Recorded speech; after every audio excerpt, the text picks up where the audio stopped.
महादेव, मणिपुर जल रहा है ये हम सब जान रहे हैं, लेकिन मोदी जी से एक सवाल पूछना चाहता हूं।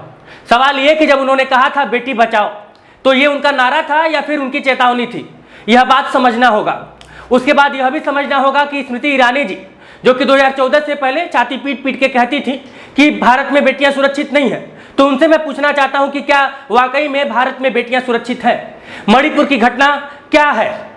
और बार बार आप लोग जब भी किसी राज्य में चुनाव होता है तो आप कहते हैं कि डबल इंजन की सरकार बनवाइए, डबल इंजन की सरकार बनवाइए।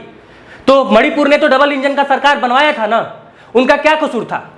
लेकिन आप यह सोच रहे होंगे कि यहाँ पे सिर्फ और सिर्फ भारतीय जनता पार्टी और उसके नेता और प्रधानमंत्री जिम्मेदार हैं। असल जिम्मेदार तो हम लोग हैं। हम लोग अपनी नैतिकता को भूल गए हैं, अपनी जिम्मेदारी को भूल गए हैं। इलेक्ट्रॉनिक मेन स्ट्रीम मीडिया क्या कर रही है, उसका हिसाब किताब कौन करेगा? मीडिया कोई भी खबर आके परोस दे रही है और हम उसको स्वीकार कर ले रहे हैं। पिछले कई दिनों से मणिपुर जल रहा था, लेकिन मेन स्ट्रीम मीडिया के पास फुर्सत नहीं थी। जब 2-3 औरतों की नंगी तस्वीर जिनसे उनको निर्वस्त्र करा के रोडों पे जब घुमाया गया, तब जाके हमारी नींद खुली और मेन स्ट्रीम मीडिया, दिल्ली की मीडिया की नींद खुली। और उसके बाद उन्होंने बोलना शुरू किया। उसके पहले वो कहाँ थे? उसके पहले सीमा हैदर जैसा और ज्योति मौर्य जैसा, एसडीएम ज्योति मौर्य जैसा खबर था, उनके पास टीआरपी थी, मसाला था। लेकिन मणिपुर हिंसा में उन्हें मसाला नहीं मिल रहा था, और जैसे ही मसाला मिला, अब लगातार मणिपुर टीवी चैनलों पे डिबेट हो रहा है। इसमें सबसे बड़ा जिम्मेदार कौन है? हम और आप ना। ऐसे पत्रकारों को हम लोग फॉलो क्यों किए हैं? पत्रकारों की जिम्मेदारी यहाँ पे इतनी ज्यादा महत्वपूर्ण थी मणिपुर में कि पूछिए मत। लेकिन इन पत्रकारों ने जैसे हमेशा से निराश किया है, वैसे आज भी निराश किया। आपको बार बार मैं यह बात कहता हूं, एक बड़े पत्रकार ने कहा भी था कुछ दिन पहले इस बात को कि भारत में पत्रकारिता का कभी स्वर्णिम युग नहीं रहा, लेकिन जो दौर चल रहा है इस तरह का दौर भी हमें नहीं चाहिए। इन पत्रकारों ने क्या किया कि मणिपुर इस तरह से जलने लगा। और जानते हैं सर, चीखें आज आपको सुनाई नहीं दे रही होंगी, नहीं सुनाई दे रही होंगी, शायद इसीलिए स्टेटस में सिमट कर यह रह गया। आपने सवाल पूछने की हिम्मत नहीं की। 2-4 दिन स्टेटस लगाएंगे, फिर भूल जाएंगे, फिर मेन स्ट्रीम मीडिया वाले फिर से वही अपना काम करना शुरू कर देंगे। वो मुद्दों को नहीं दिखाएंगे तो तब ऐसे दिखाएंगे जैसे कि जहर फैल जाए। अगर मेन स्ट्रीम मीडिया के कुछ लोगों ने यह नहीं दिखाया होता कि एक 2 समुदाय के बीच में चूंकि यह मामला है, कुकी और मैतई के बीच में यह संघर्ष चल रहा है और पूरा मणिपुर इससे प्रभावित है। लेकिन एक बात बताऊं सर, प्रभाव उसका आपके ऊपर भी पड़ रहा है। अगर आपको नहीं समझ में आ रहा है तो वो अलग बात है, क्योंकि ये छोटी मोटी घटना नहीं है कि किसी माँ बहन को, हमारे देश की माँ बहन बेटियों को सड़क पे नंगा दौड़ाया जाए। आप थोड़ा सा सोचिए ना कि अगर आपके साथ ये हुआ होता तो आपकी मनोस्थिति क्या होती? आप जिंदा होते कि मरे होते? अपने आप को जिंदा होते हुए भी मरा समझ लेते कि नहीं समझ लेते? ये तमाम सवाल है मोदी जी। लेकिन मैं यह बात आपसे भी पूछना चाहूंगा कि जरा बताइए ना सर कि बेटी बचाओ नारा था या फिर चेतावनी थी? क्योंकि अब तो पूछना पड़ेगा।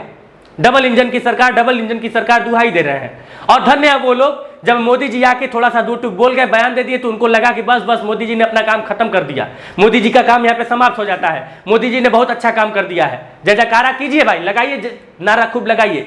और स्मृति ईरानी जी, आप तो महिला है, आपका ट्विटर कहाँ पे है मैम? आपका ट्विटर कहाँ पे है? बात पे आप 2014 से पहले धड़ाक जो पोस्टवा करती थी, बड़ा अच्छा लगता था तब। लेकिन अब आपकी शकल भी मुझे, मतलब कि मैं ऐसा, मतलब मेरा ऐसा मानना, मेरा ये व्यक्तिगत मानना है कि आप जैसे नेता ना हो तो ही बेहतर है। एक नारी होके भी आप इस घटना पर कुछ कठोर कदम नहीं उठा पाए। मैं आपका जिक्र क्यों कर रहा हूं?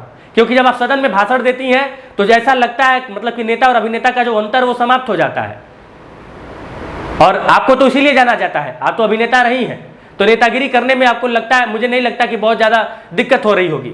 जब कोई सवाल पूछता है, कोई पत्रकार सवाल पूछता है, तो आप कहती हैं कि हमारे क्षेत्र की जनता का बेइज्जती हो रहा है।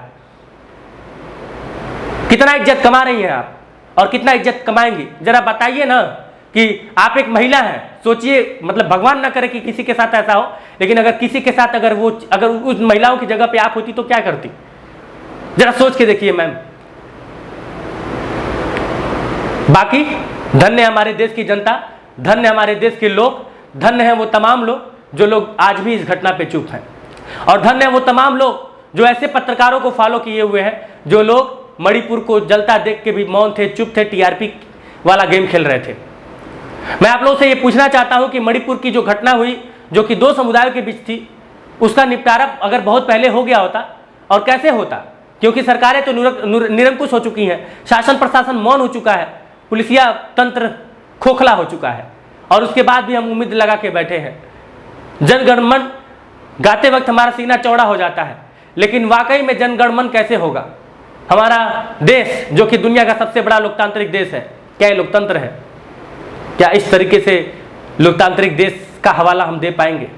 भारत को विश्व गुरु बनाने चले हैं, स्त्रियों का सम्मान सर्वोपरि रखा गया है, इस तरह से स्त्रियों का सम्मान कर रहे हैं हम और आप सबसे बड़े दोषी हैं, क्योंकि हम चुप हैं। हम इन पत्रकारों को मौका दे रहे हैं कि ये जो चाहे वो तांडव करके चले जाएं, और हम और आप चुप होके यह सब कुछ देखें, सुने, समझने की कोशिश ना करें। मणिपुर की घटना एक शुरुआत है, एक चेतावनी है। समझना हो तो समझ जाइए। कल को जब आपकी चीखें गूंजेंगी, शायद आपकी भी चीखें कोई सुन ना पाए। वहाँ से चीखें आ रही हैं, उन चीखों को अगर सुन लिए तो ठीक है, उन चीखों को सुन के चेत गए तो ठीक है, क्योंकि वो चीखें नहीं, चेतावनी है। आज मणिपुर, कल बंगाल, परसों केरल, हो सकता है कि अगला नंबर आपके प्रदेश का हो, क्योंकि ये सरकारें, ये पार्टियां किसी की नहीं है। इनको सिर्फ और सिर्फ सत्ता से मतलब है। इनको सिर्फ और मैं सिर्फ एक पार्टी की बात नहीं कर रहा हूँ, सारी पार्टियां सिर्फ और सिर्फ सत्ता से मतलब है। किसी प्रदेश में अगर हमारी पार्टी है, उस प्रदेश में कोई घटना होगी तो हम नहीं बोलेंगे, लेकिन दूसरे प्रदेश में होगी जहाँ पे हमारी सरकार नहीं है, वहाँ पे हम बोलेंगे। ये इन नेताओं का गेम समझना पड़ेगा। ये नेता किसी के नहीं है, ये नेता सिर्फ और सिर्फ सत्ता के हैं, कुर्सी के हैं।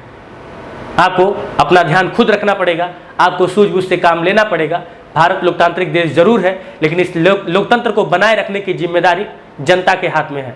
जनता जब तक अपने पावर को नहीं समझेगी, जब तक इन आकाओं का कठपुतली बन के इनका जय जयकार करेगी, तब तक यही सब होगा। बाकी आप निर्णय लेने के लिए स्वतंत्र हैं, लेकिन निवेदन आज सिर्फ इतना करूंगा कि वो तमाम पत्रकार जो अपनी पत्रकारिता को लेकर धब्बा बन चुके हैं, उन्हें अनफॉलो कर दीजिए।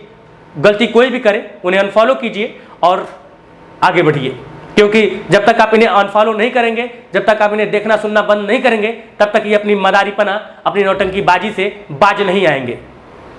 महादेव, जय हिंद।